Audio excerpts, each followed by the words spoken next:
Hi, my name is Caroline, and today I want to talk about why I decided to become an APRN and the APRN's approach to healthcare. Healthy People 2020 lists 5 key social determinants of health, one of which is education. And often when we think about education insofar as a social determinant of health, we think about graduating high school or graduating college, and we forget about the health literacy portion of education.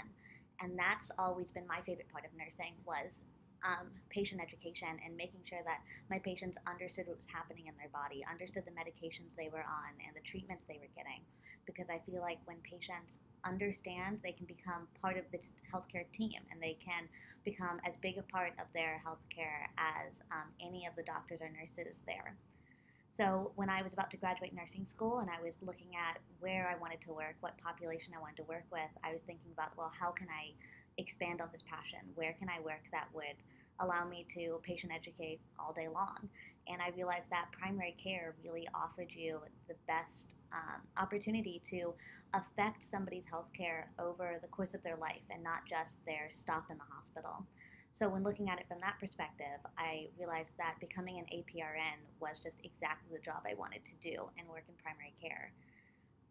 When you talk about primary care, you often think of upstream healthcare, and that comes up a lot when we talk about public health and public safety because it's much more effective to prevent an illness from ever happening than treating an illness once it's already happened, and that's upstream healthcare.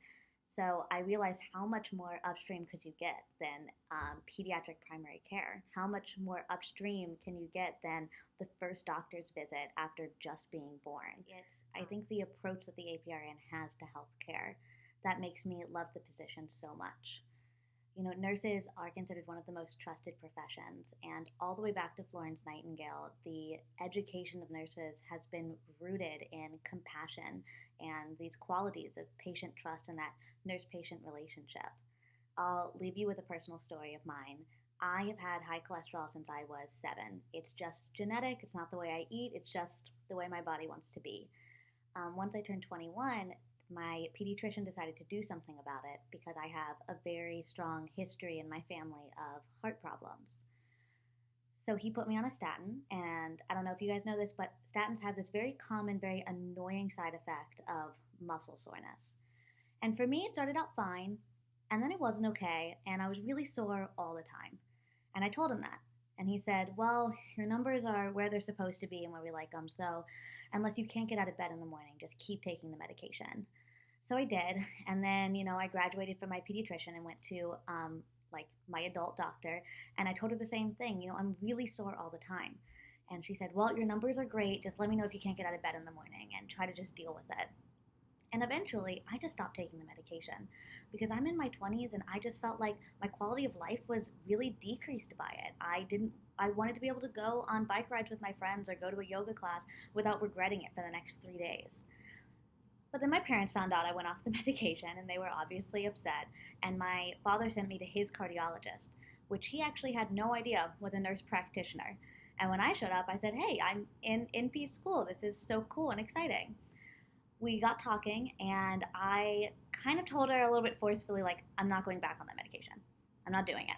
I didn't like where my life was. I didn't like how it made me feel. I'm not doing it. And she let me rant for a few minutes. And after a few minutes, she stopped me and said, "Listen, I'm not here to make you live till 100, but decrease your entire quality of life until then. So let's make a plan." And she sat me down and she told me everything that we were going to do. She told me the different medication she was going to put me on, and possibly in 2 months, maybe we'll go on a half a pill of the statin, but you'll be able to tell me if something goes wrong. And I said, "Well, how am I going to do that?" And she said, "Oh, your patient portal." And I said, "Well, what is that?" And she actually sat me down at the nurse's station and helped me log in, create a password, create an account, showed me how it worked, showed me exactly where I could click so that I would know how to contact her at a moment's notice if this medication just really wasn't making me feel right and I didn't want to take it anymore. Any healthcare professional, if you talk to them and you tell them your problems, they definitely want to help you. But I think that nurses just have this deep-rooted history of compassion and increasing quality of this moment as well as quality of life. Thank you for listening. I hope that sheds some light on why I decided to become an APRN and why the APRN's approach to healthcare is so unique.